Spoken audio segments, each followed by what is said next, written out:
Bonjour Hervé. Salut, beauté.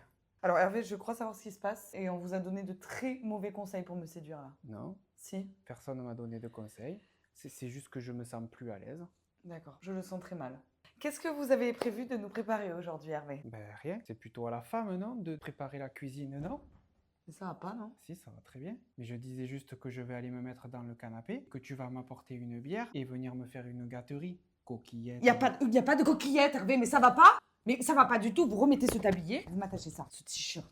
Dépêchez-vous, vous allez me préparer quelque chose. Hein. Moi, j'ai rien préparé du coup, moi. Mais je m'en fous, je sais pas, c'était Pâques la semaine dernière, Oui, une mais- recette de Pâques. Mais c'est déjà passé. Oui, mais c'est pas grave, ce sera bien pour l'année prochaine. Bon, et bien... Ah, je sais, je vais vous faire la recette que j'ai mangée avec ma mamie dimanche. Chouette, de l'agneau. Non, des pâtes. Et plus précisément, un œuf mimosa sur son volcan de spaghetti, huile d'olive et grana padano. Mmh. Pour ce faire, faites bouillir, Oui, un grand volume d'eau salée. non, un petit volume d'eau douce. Plongez-y un œuf pour une recette de 2 personnes, 2 œufs pour une recette de 4 personnes, 3 œufs pour une recette de 6 personnes, 4 œufs Je crois pour qu'on une on a compris. Merci. recette de 8 personnes, 5 œufs pour une recette de 10 personnes. Et oui, cette recette ne va pas au tablé au nombre impair. Faites cuire l'œuf 10 minutes pour un œuf bien dur. Ensuite, laissez-le refroidir avant de le décoquiller. Et oui, sinon, vous allez vous brûler les doigts. Ouïe, ouïe, ouïe. Décoquillez-le, puis coupez-le en 2 parties bien égales dans le sens de la longueur. Et maintenant, réservez. Réserver, ça veut dire qu'on le met de côté avant de s'en resservir plus tard.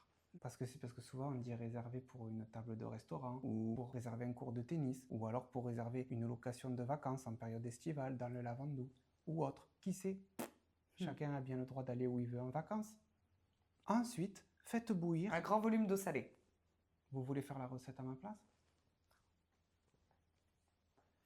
Plongez-y les spaghettis en 2 fois, comme indiqué dans la recette du mois de décembre. Puis laissez cuire 7 minutes pour des spaghettis al dente.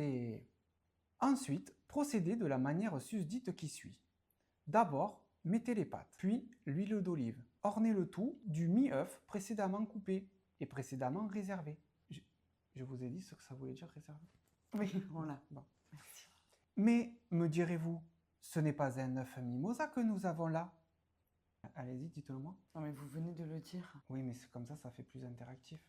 Ce n'est pas un œuf mimosa que nous avons là. Eh oui, vous avez raison, Priscilla. Il nous manque la touche finale. Prenez un sachet de moza, ouvrez-le, puis coupez la moza en 2 parties bien égales afin d'obtenir 2 moitiés de moza, que nous appelons également la mimosa. Déposez cette mimosa sur le mi-œuf précédemment déposé sur les spaghettis. Et voilà, cela nous donne le fameux œuf mimosa. Saupoudrez ou saupoudrez, comme vous voulez, de grana padano finement râpé. C'est prêt! Bon appétit! Merci Hervé, merci beaucoup. Je suis persuadée que nos téléspectateurs vont se régaler. Par contre, vous ne me parlez plus jamais comme ça, d'accord?